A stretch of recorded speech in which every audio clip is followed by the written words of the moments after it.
ಪೂಜ್ಯಾಯ ರಾಘವೇಂದ್ರಾಯ ಸತ್ಯಧರ್ಮರತಾಯ ಚ ಭಜತಾಂ ಕಲ್ಪವೃಕ್ಷಾಯ ನಮತಾಂ ಕಾಮಧೇನವೇ. ನಾನು ನಿಮ್ಮ ಸುಧೀಂದರ್ ತೀರ್ಥರು ಮಾಡ್ತಿರುವಂತಹ ನಮಸ್ಕಾರಗಳು. ನಮ್ಮ ಯೂಟ್ಯೂಬ್ ಚಾನಲ್ ಆದಂತಹ ರಾಯರ ಜ್ಯೋತಿಷ್ಯ ಫಲಕ್ಕೆ ಸ್ವಾಗತ.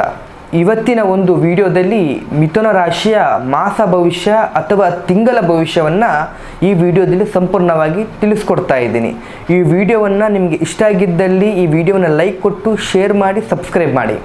ಮೊದಲನೆಯದಾಗಿ ವೃತ್ತಿ ಮತ್ತು ಉದ್ಯೋಗದ ಬಗ್ಗೆ ನೋಡಬೇಕಾದ್ರೆ ನಿಮ್ಮ ಮಾತಿನ ಶೈಲಿಯೇ ಚಾತುರ್ಯ ಧ್ಯಾನಭರಿತ ಮಾತುಗಳಿಂದನೇ ಈ ತಿಂಗಳು ನಿಮಗೆ ವಿಶೇಷವಾದ ಅನುಗ್ರಹ.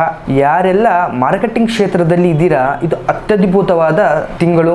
ನಿಂತು ಹೋಗಿರುವಂತಹ ಕೆಲಸಗಳು ಮತ್ತೆ ಪುನರಾರಂಭ ಆಗ್ತವೆ. ಏಕಕಾಲದಲ್ಲಿ 10 ಕೆಲಸಗಳನ್ನು ಮಾಡೋದು ಬದಲು ಒಂದೇ ಕೆಲಸನ ಮಾಡಿ ಶ್ರೇಯಸ್ಸನ್ನು ಪಡ್ಕೊಳ್ಳಿ.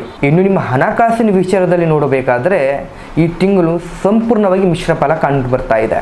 ಹಾಗೂ ಒಂದಕ್ಕಿಂತ ಹೆಚ್ಚು ಮೂಲಗಳಿಂದ ನಿಮಗೆ ವ್ಯವಹಾರ ಹಾಗೂ ಹಣದ ಹರಿವು ಬರುವಂಥದ್ದು ಕಂಡು ಬರ್ತಾ ಇದೆ. ನೀವು ಖರ್ಚು ಮಾಡುವಂತಹ ವ್ಯವಹಾರಗಳಾಗಲಿ ದುಂದು ವೆಚ್ಚಗಳಾಗಲಿ ಸ್ವಲ್ಪ ಲಗಾಮು ಹಾಕುವುದು ತುಂಬ ಒಳ್ಳೆಯದು. ಅಗತ್ಯ ಖರ್ಚುಗಳು ಜಾಸ್ತಿ ಮಾಡ್ತೀರಾ, ಅದನ್ನು ಕಡಿಮೆ ಮಾಡಿಕೊಳ್ಳಿ. ಇನ್ನು ನಿಮ್ಮ ಪ್ರೀತಿ ಹಾಗೂ ಕುಟುಂಬದ ಬಗ್ಗೆ ನೋಡೋದಾದರೆ ನಿಮ್ಮ ಸಂಗತಿಯ ಮಾತುಗಳನ್ನು ಸಂಪೂರ್ಣವಾಗಿ ತಾಳ್ಮೆಯಿಂದ ಕೇಳಿಸ್ಕೊಳ್ಳಿ. ಯಾವುದೇ ಅರ್ಧ ನಿರ್ಧಾರಕ್ಕೆ ಬರಬೇಡಿ. ಹಳೆಯ ಸ್ನೇಹಿತರಿಂದ ನಿಮಗೆ ಮನಸ್ಸಿಗೆ ಸಂತೋಷ ಮತ್ತು ನೆಮ್ಮದಿ ಸಿಗ್ತದೆ. ಸಾಮಾಜಿಕವಾಗಿ ನೀವು ಹೆಚ್ಚು ಸಕ್ರಿಯವಾಗ್ತೀರಾ. ಇನ್ನು ನಿಮ್ಮ ವ್ಯವಹಾರದ ಬಗ್ಗೆ ನೋಡಬೇಕಾದ್ರೆ ನಿಮ್ಮ ವ್ಯವಹಾರದಲ್ಲಿ ಹೊಸ ತಂತ್ರಜ್ಞಾನಗಳನ್ನು ಬಳಸಿಕೊಳ್ಳಲು ಇದು ಸೂಕ್ತ ಸಮಯ. ಹಣವನ್ನು ಹೂಡಿಕೆ ಮಾಡೋದ್ರಿಂದ ಮಾರುಕಟ್ಟೆಯ ಬಗ್ಗೆ ಸಂಪೂರ್ಣವಾಗಿ ಜ್ಞಾನವನ್ನು ಪಡ್ಕೊಂಡು ಮುಂದುವರಿಯೋದು ತುಂಬ ಸೂಕ್ತ. ಇನ್ನು ನಿಮ್ಮ ಆರೋಗ್ಯದ ಬಗ್ಗೆ ನೋಡಬೇಕಾದ್ರೆ ಕೆಲಸದ ಒತ್ತಡಗಳಿಂದ ನಿದ್ರಾಹೀನತೆ ಕಾಣಬಹುದು. ಅತಿಯಾಗಿ ಹಸಿರು ತರಕಾರಿಗಳನ್ನು ಸೇವನೆ ಮಾಡೋದು ಅತ್ಯುತ್ತಮ. ನಿಮ್ಮ ಅದೃಷ್ಟ ದೇವತೆ ವಿಘ್ನ ವಿನಾಯಕ ಶ್ರೀ ಗಣೇಶ ದೇವರು. ಓಂ ಗಂ ಗಣಪತಯೇ ನಮಃ ಅಂತ ಹೇಳಿ 21 ಬಾರಿ ಜಪನೆ ಮಾಡಿ.